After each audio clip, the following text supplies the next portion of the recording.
The next chapter is about to begin. Join us live every Tuesday and Thursday for brand new episodes of the American Contractor Show.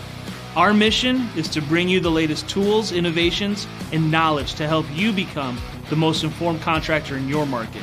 Knowledge is the ultimate power, and we are connecting you with the most knowledgeable minds in our industry. Make sure to subscribe so you never miss an episode. American Contractors, I hope you're ready. This one's for you.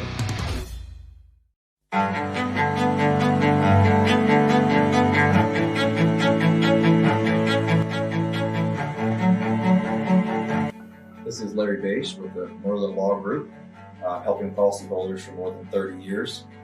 If you have a claim or your client has a claim that needs help, please feel free to call the Merlin Law Group because we are the true policyholder advocate.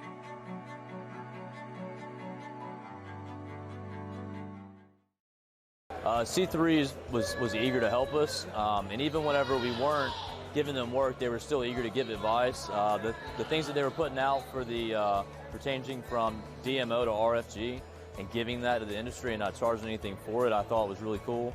And that's stuff that I, as a contractor, appreciate. I'd recommend C3 to any contractor that's looking for a PA, especially if you're around Colorado. Great guys, man. I'm nothing but happy with the work they've done for us.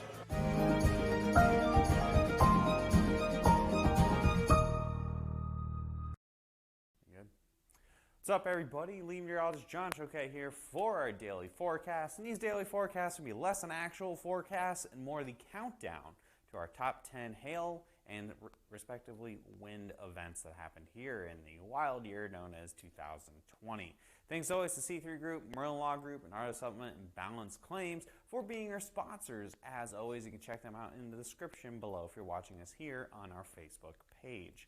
So what weather headlines for today? The biggest headline is we are starting our countdown to the top 10 hailstorms of 2020, and then also subsequently we're going to kind of do at the same time the top 10 wind events of 2020.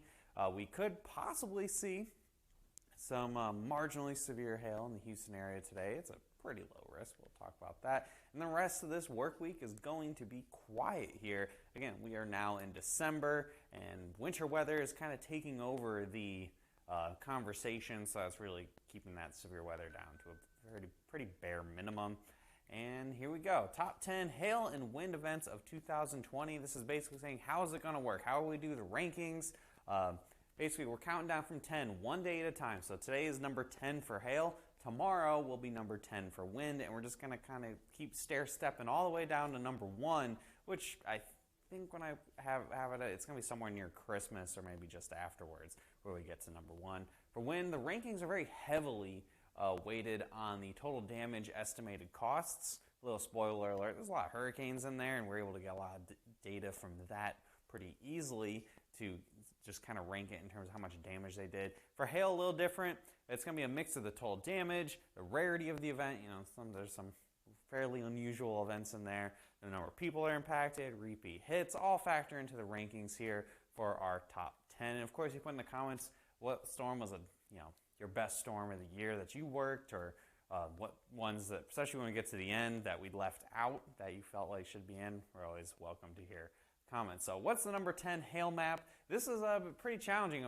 I had a hard time remembering a lot of storms that happened this year because it feels like April was 3 years ago. But no, Del Rio ended up having a very intense, severe storm on April 11th. They had 4-inch hail across the vast majority of Del Rio, Texas. And then when I was looking it up a little bit earlier, it's considered to be one of the worst that's ever happened in the city of Del Rio. Now, why is it number 10?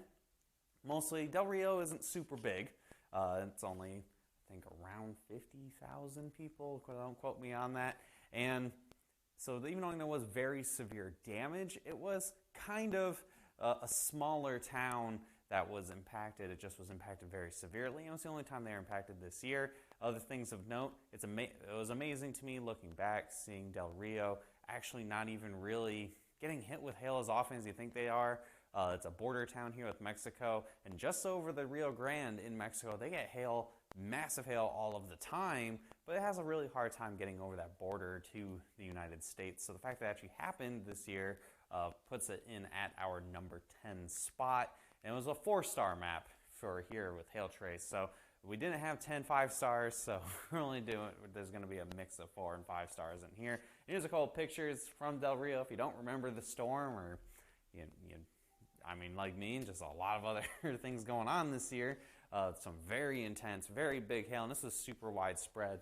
I could fill this whole page up with pictures, but I just chose not to. You can see even, again, big time damage across cars, buildings, and everything. So this was a pretty intense storm, a good start to our top 10 countdown. Tomorrow will be our number 10 wind event, and in terms of overall damage numbers, the wind events have far outpaced even our most severe hail event this year. So it's a very intense year for wind events. So we'll be getting to that tomorrow.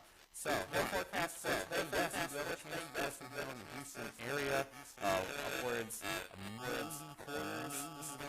If there is hail at all, it will be subsevere hail with decent quarter size in Houston area, not Galveston, just south of Lake Charles, anyway, so upwards of hail and then subsequently for wind, probably a little bit better of a chance, upwards of 60 mile per hour gusts. We have a whole system pushing through here that will give that potential for some gusty winds in the Houston area. I've had some rain this morning, so again, this is a very marginal risk, and this is the only thing we have to talk about in terms of forecasts going into the rest of this week. Showing that future radar here, you see the storms that have been ongoing and a couple storms forming by the Houston area and kind of pushing through, and then the line of storms will push through near the overnight hours, and that could also have some gusty winds. Meanwhile, up here in Oklahoma, northwest Oklahoma, I've seen about 10 inches of snow, and it's the same system here. It's a little too far to North Oklahoma City to see any big-time snow, but nonetheless, this is all we really have to look forward to today. And once this pushes past, we have nothing in the cards for the rest of this week. We'll be very quiet for the rest of the work week here as we are in this first week of December. So that's all I got for you guys today. Tune in tomorrow. We'll do our number 10 wind event for 2020. Follow us on all of our social media platforms, whether it's YouTube, Facebook, Instagram, or Twitter. Hit See First on Facebook so you don't miss any of our content there. And give us a call at 855-334-4245. Any comments, questions, or concerns you may have. If it's your first time checking us out and you want to sign up, or you just need to set up a training, it's a great number to call. You can email us as well, info@hailtrace.com. And of course, as always, visit our website for more details. I hope you guys have a great rest of your Wednesday. We'll see you again tomorrow at 12 p.m. Central Time.